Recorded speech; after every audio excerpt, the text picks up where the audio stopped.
Hər axşam sizi Karlson obrazında, Savalan Babanda bizim bir ağ saqqalımız kimi izləyirdik. Siz yaxşı bunu boynunuza alın ki, dünyanın damda yaşayan ağıllı Karlsonu sizden daha çok dünya görüşüne malikdir. Bəlkə mən də xan olam. Belə bir qəşəng gülüşüm var idi. Qorxmursan? Bir dənə pis belə deyir, mən qaçıram. Bizim təmir eləməyə gücümüz çatmır. Kombi çəkdirməyə gücümüz çatmır. Qışda soyuq olur. Arzu müəllim, bildiyimiz qədər qızınızın birisi də bir xəstəliklə mübarizə aparır. Çətin deyilmi onun müalicələri, bütün bu ailə yükü hamısı sizin üzərinizdə? Tural Qurbanov 2016-da aprel döyüşlərində şəhid oldu. Bir doğrudan da sən Sadıq Hüseynov, Savalan Babanın oğlu sanmışsın.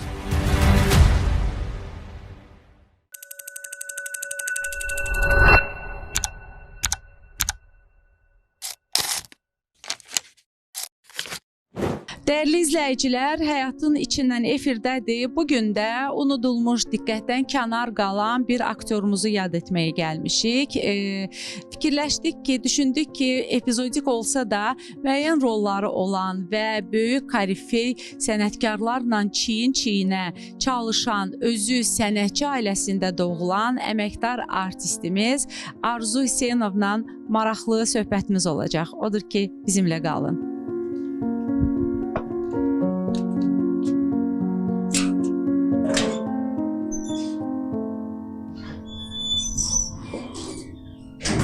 Siz yaxşı bunu boynunuza alın ki, dünyanın damda yaşayan ağıllı Karlsonu sizden daha çok dünya görüşüne maliktir.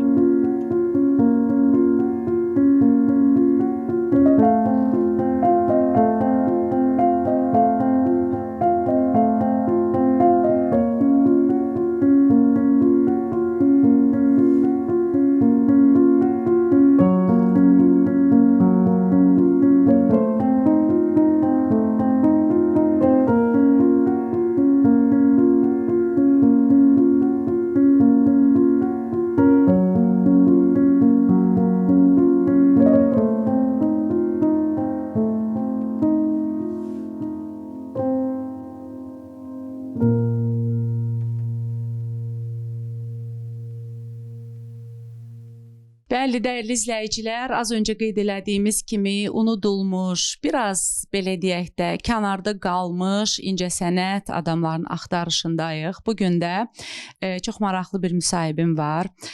Arzu Hüseynov, Arzu müəllimi daha çox bizim yaşıdlarımız, uşaqlar daha çox yadda qalar, yadlarında qalar. Çünki biz Arzu müəllimi axşamlar səbirsizliklə gözləyirdik Dövlət Televiziyasında uşaq verilişində. Salam Arzu müəllim, necəsiz? Çox sağ olun, yaxşıyam. Gəldiyinizə görə təşəkkür edirəm. Nə yaxşı ki, sizlər varsınız. Çox gözəl oldu görüşümüz. Nə deyə bilərəm? Siz deyirsiniz ki, unudulmuş. Məndən də çox unudulanlar var. Məsələn, bizim o vaxtı verilişimiz var idi. Özünüz qeyd elədiniz, Sehirli Güzgü. Mənim atam orada Savalan Baba kimi çıxış edirdi. Respublikanın əməkdar artisti Sadıq Hüseynov. O çox kinolara çəkilmişdi. Çox tamaşalarda oynamışdı. Teatrda da vaxtilə işləmişdi. O, yəni genetik olaraq o gözümü açanda onu aktyor gördüm və onun timsalında sevdim bu sənəti və bu sənətə gəldim mən də onun icazəsi ilə. Əvvəl biraz nəmlim edirdi. O xalq teatrında mənim tamaşalarım var idi. O bir ikisinə gəlib baxmışdı. Dedi ki, olar, ola bilərsin. İstedadın var. Bir-iki nöqsanların var, onu da düzəldərsən. Əsas o ki, ürək yaxşı işləyirsən də. Ürəklə oynayırsan. Yəni, boğazdan yuxarı deyil. Onda da elə idi. Sehirli Güzgüdə də oynayırdı Savalan Babanı. Bir gün dedim ki, olar mən də orada çıxış edeyim. Dedi, olar.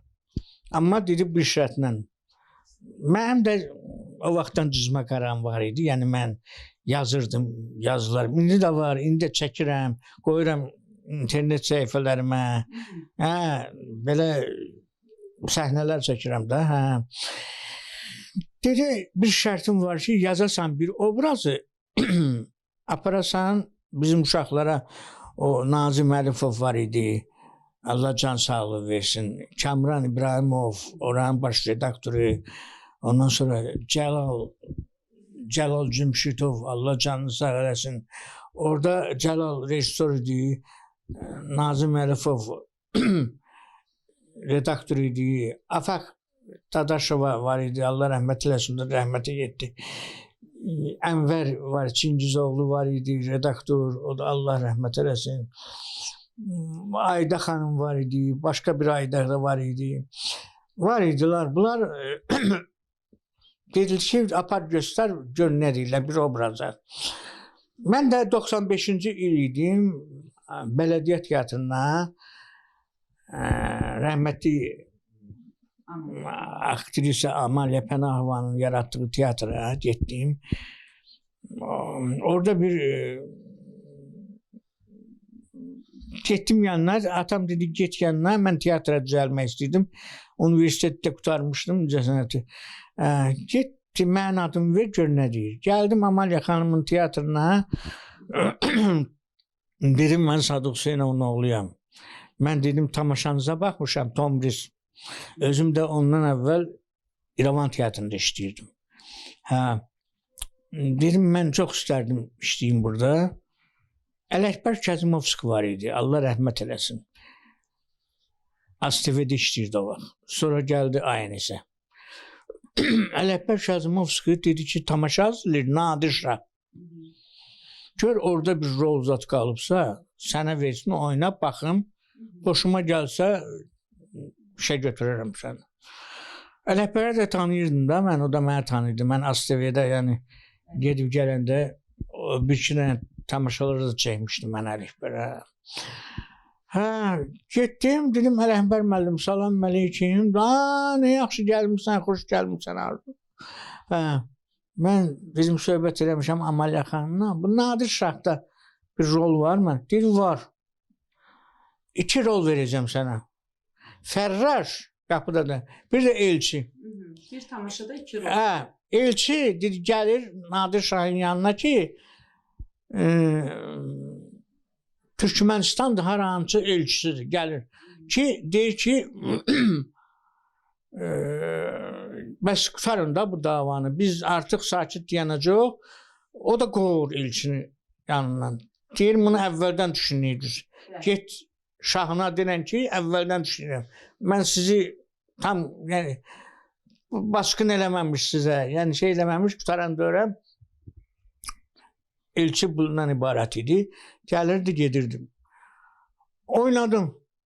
Uğurlu çıxsı 2 rolumda. Fərraşdakı altınları atırlar və əyyanlar ki, qapıda deyən gecə, qapını açıq qoy, Nadir'i öldürək. Mən də, orada mən bir gülüş elədim. Bir güldüm altınları, orada sözlərim var idi ki, bəlkə mən də xan olam. Belə bir qəşəng gülüşüm var idi. Bəyənmişdi rəhmətli Amalya, götürmüşdü. Sonra mənim bir dostum vardı, Xudu Mürsalov, Allah rəhmətinə getdi, neçə il qabaq. O da işləyirdi, o da sonra gəldi, elçini verdi ona, nəysə. Mən elə Fərraşa sonra başqa tamaşalarda oynadım. Dəli Domrul'da oynadım.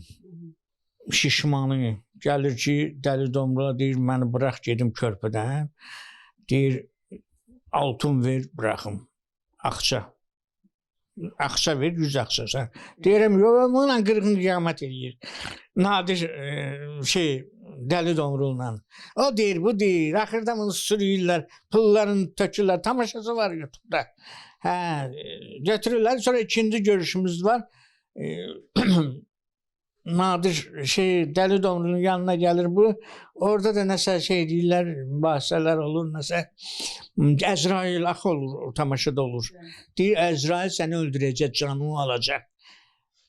Domrul, qorxmursan? Bir dənə pis belə deyir, mən qaçıram. Onunla 2 dənə ondan yerimiz var idi. Ha. O idi.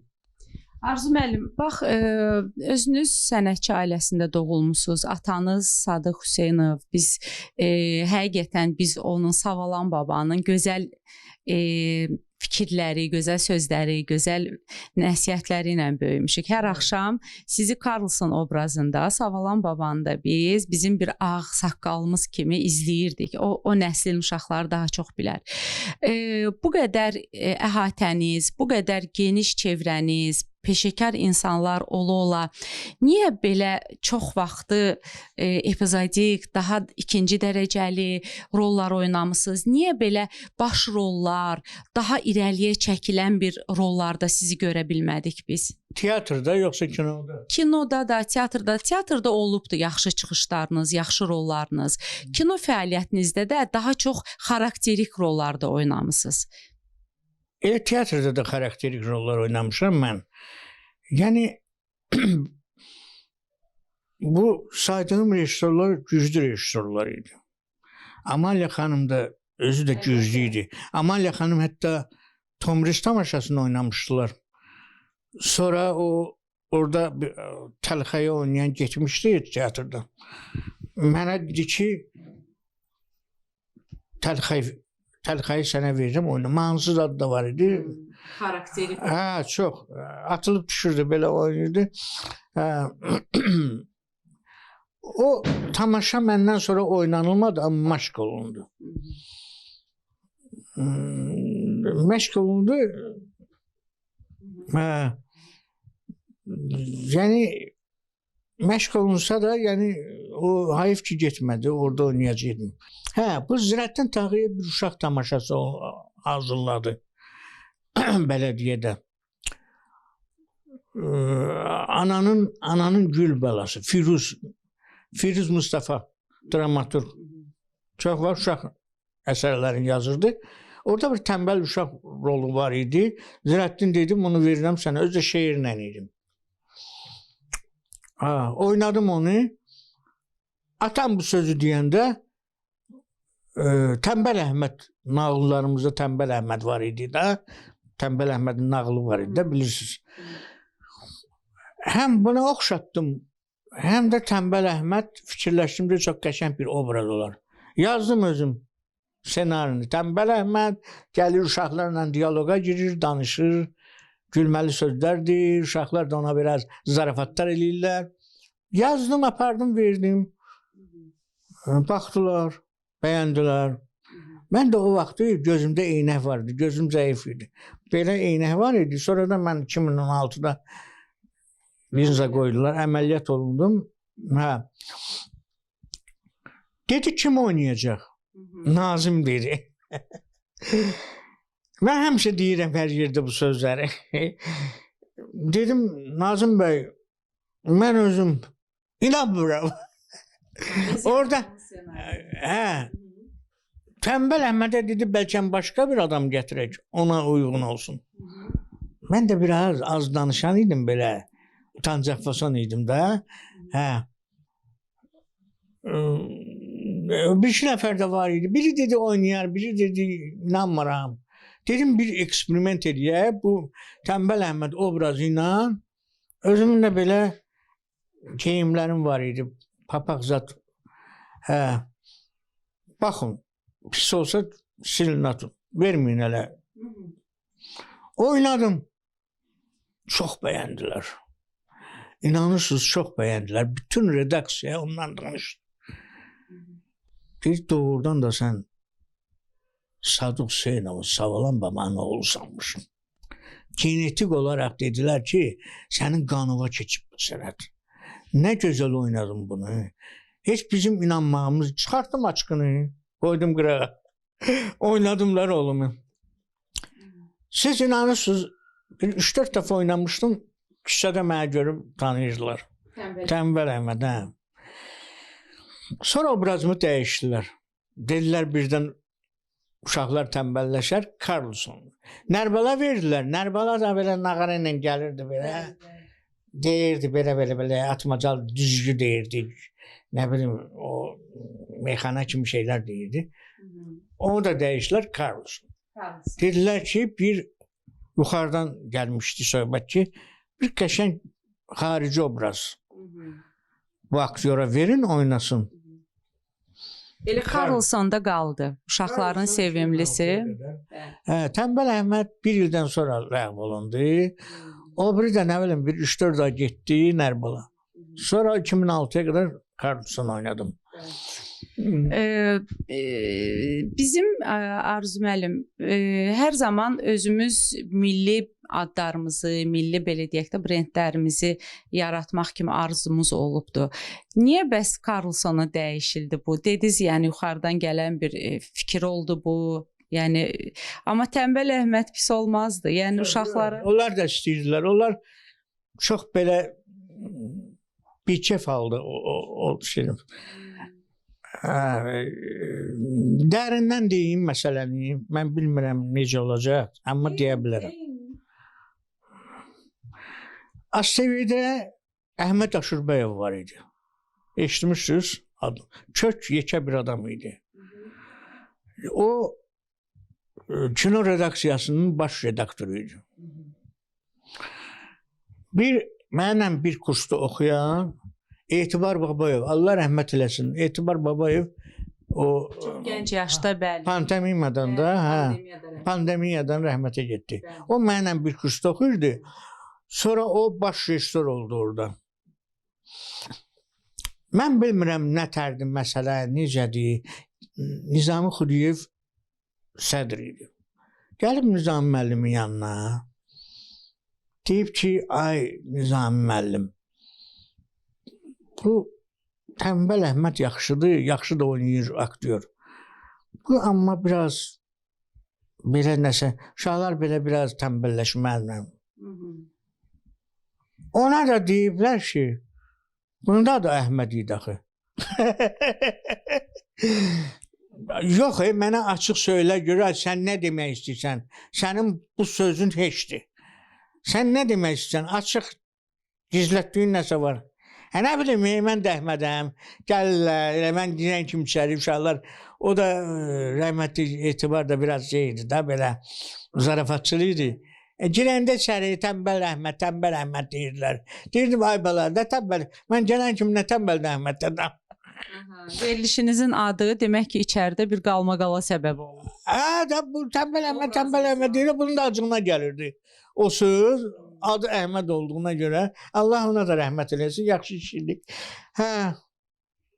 Yaxşı deyirdi. Mən deyərəm uşaqlara, redaksiya. Başqa bir obraz verərlər bu aktyora. Ona görə də Carlson adına çevrildi. Arzu müəllim, başqa hansı böyük sənətkarlarımızla, mən bilirəm siz Vaqif Mustafayevin filmlərində çox böyük belə həmkarlarınızla belə deyək də bir yerdə tərəf müqavilə olmusunuz. Sizin özünüz kimlərlə işləmisiniz və bu gün vəziyyət necədir? Bu gün ümumiyyətlə kino sahəsində sizin adınız çəkilirmi, dəvətlər olurmu? Elə bir korifeylərlə işləyən bir Arzu Hüseynov bugün gözləntiləri nədir?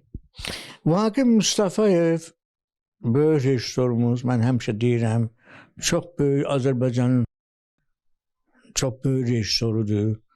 Öz janrına sədaqətlidir.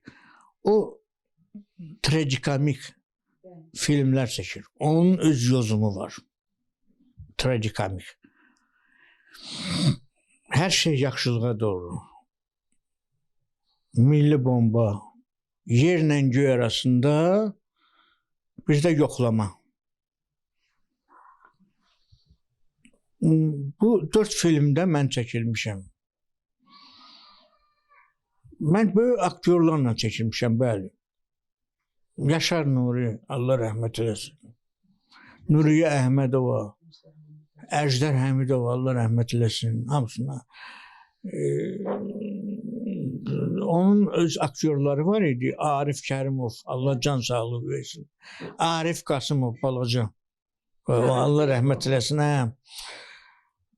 Hətta hər şey yaxşılığa doğru da Cahangir Aslanoğlu gəldi. oynadı, Firidun Mehdiyev oynadı. Mən bu aktyorlarla bəli bir yerdə oynamışam. Hətta Milli Bombada Avtandil Maxaradze Gürcüstanın böyük aktyorlarından biri. O mənim atamı oynayırdı, mən onun oğlunu. Vaqif Mustafayev çox vaxt özünün aktyorları var idi. İlk dəfə mənimlə qarşılaşanda dedi ki, səni hər şey yaxşılığa doğru çəkəcəm. Sonra da inşallah bunu yaxşı alınca sonra filmlərimə çəkəcəm. Dedim, Allah canını sağ eləsin, lap yaxşı. Ən axırıncı da yoxlamada çəkildim. Bəli, əlbəttə, böyük aktyorlarla çəkilmişəm. Bugün vəziyyət necədir? Bugün Arzu müəllimi axtaran varmı? Dəvət eləyən varmı filmlərə, tamaşalara? Mən Vaqif müəllim tək rejissordur ki, o aktyoru qrupa bölmür. Mənim bu uşaq verilişində oynamağım bir çox rejissorlar, aktyorları qrupa böldü. Nə bilim, bu uşaqlarla oynayır, nə bilim, o aparıcılıq eləyir, nə bilim, o filan rol oynadı, o tanındı. Gəl biz götürək, məsələn, özümüz, onların məqsədi odur. Özümüz aktyorları götürək, elə aktyoru, tanıdaq onları. Amma Vaqif Mustafayeva, Vaqif müəllimə mən dedim ki, Vaqif müəllim nə əcəb, digərləri deyir ki, bizim ad qoyurlar bizə ki, uşaq verilişi, nə bilim nə. Dedi, onlar düz eləmir. Aktyoru bölmək olmaz. Aktyor qrupa bölünməm. Əgər aktyor uşaq verilişi oynayır, lap gedir heyvanlarla oynayır. Heyvanlarla, məsələn, diyaloq aparır. Buna deyəcəksən ki, bu heyvanlarla danışıb, bunu lazımdır çəkmə. Orada qalmamalı. Aktyorun istedadını üzə çıxarmaq lazım. Çıxartmaq lazım. Nə olsun ki, sən uşaqlarla oturub belə zarafatlaşımsan da elə bil ki, gülməli diyaloq. Sən bəyəm, sənin onlar aktyorluğu götürməlidirlər. Sənin o harda oynamısan, kimlə oynamısan, ona fikir verməli deyirlər onlar. Vaqif müəllim dedi. Mən ona görə də mən deyirəm ki, həm çəkildiyi filmlərə görə, həm aktyor tanımağına görə, bir çox şeylərə görə Vaqif müəllim Azərbaycanın şedevr rejissorudur. Arzu müəllim, biz burada söhbətimizi yekunlaşdıraq. Keçək məncə masada əyləşək. Orada biraz şəkillərə də baxaq. Sizin keçmişinizlə bağlı. Bəli, baxaq. Və daha maraqlı söhbətlərimizi biraz sonra izləyəcəksiniz. Bizimlə qalın.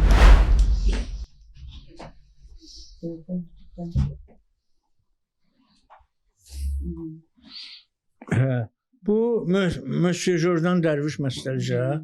Burada Dərvişdir, Aydın Əliyev. Bu da mən Qulam Əli. Bu Ölülər tamaşasında bunu Zirəddin qoymuşdu. Zirəddin Tağıyev. Bunu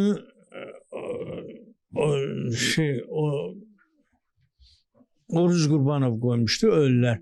Mən İskəndərin qardaşı, bu da rəhmətli Rafiq Viranov müəllimi oynayırdım. Bu rəhmətli Ələkbər Kazımovski Nadir Şah qoymuşdu. Burada Fərraşam, bu da Əfqan Sultanov o yanlardan birini oynayırdı.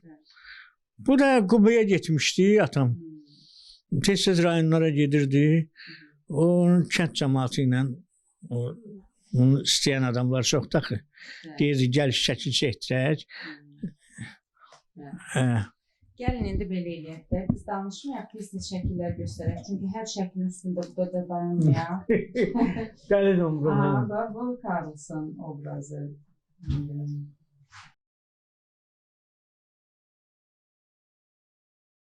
Bu nəvəmdir, yoldaşım mən, 11 yaşında. Dəyərli izləyicilər, Arzu müəllimlə söhbət eləyirik. Çox pozitiv, çox həyata bağlı, həyat dolu bir insandır. Heç bir şikayətlərini dilinə gətirmək istəmir. Amma biz belə bir aktyorun belə bir şəraitdə yaşamasına biraz biganə yanaşa bilmədik. Gördüyünüz kimi çox balaca, dar bir evdə böyük bir ailə yaşayır. Arzu müəllim özü artıq səhhətində müəyyən problemlər var və demək olar ki, baxın, bu dəhlizin bu hissəsi nəmişlikdən tamamən demək olar ki, çökmüş kimi vəziyyətdədir.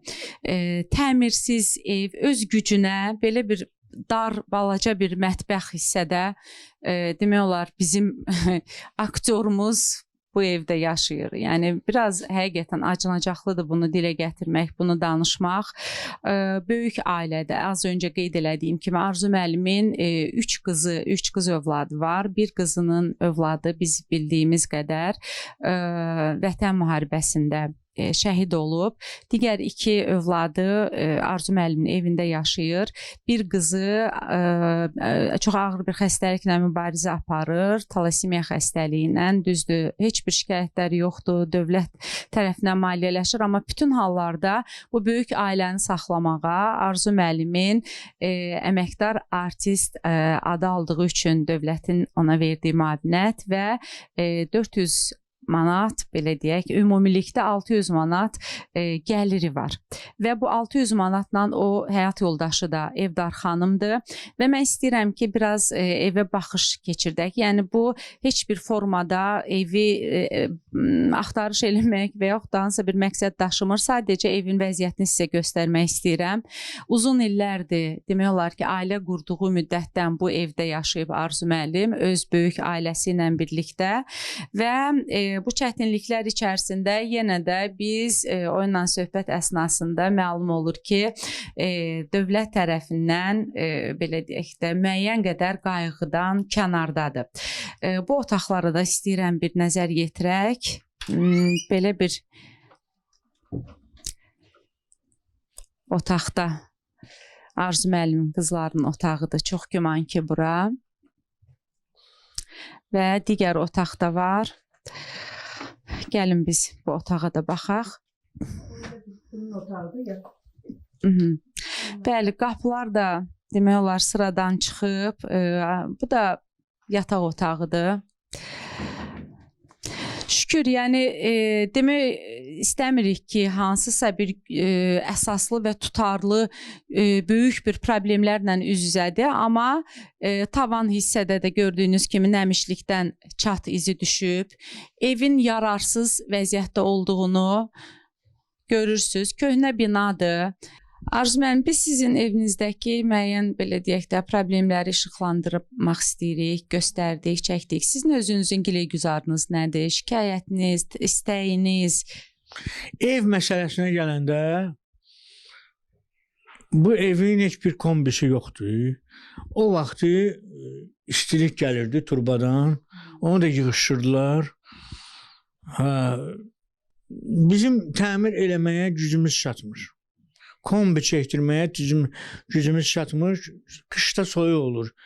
2 dənə peç qoymuşuq, birini bura, birini o bir otağa, gənə də qızmır. Kondisioneri də yandırsan çox pul yadır. Amma deyirlər söküləcək. Bilinmir nə vaxt söküləcək. 2 ildir deyirlər söküləcək. Nə bilim, 4-5 ildir deyirlər söküləcək. Nə sökmürlər, pulumuz da yoxdur təmir eləmək. Amma deyirlər ki, təmir elətdirsiniz, hətta biraz çox pul verərlər. O təmir elətdirindən də onu da nəzərə alırlar da. Nə təmirə gücümüz çatır, nə də sökmürlər. Söksələr, bunun yerində bir bina tikəcəklər, çox mərtəbəli. Yəni orada ev verərlər. Hələ ki, burada yaşamaq çətin. Hətta mən sizə dedim ki, başqa yerdə bəlkəm çəkək. Bəli, bəli, istəmirdiniz. Bu remontu zadı, təmiri zadı yaxşıdır. Bu atam hələ sağ olanda remont elətdirmiş, təmir elətdirmişdi buranı. Siz atanız da burada bu evdə. Bəli, bir yerdə olmuşuq. 62-ci ilin evidir, 62-ci ilin evi. Onlar əvvəl kirədə qalıblar, Əmircanda, Bülbülədə.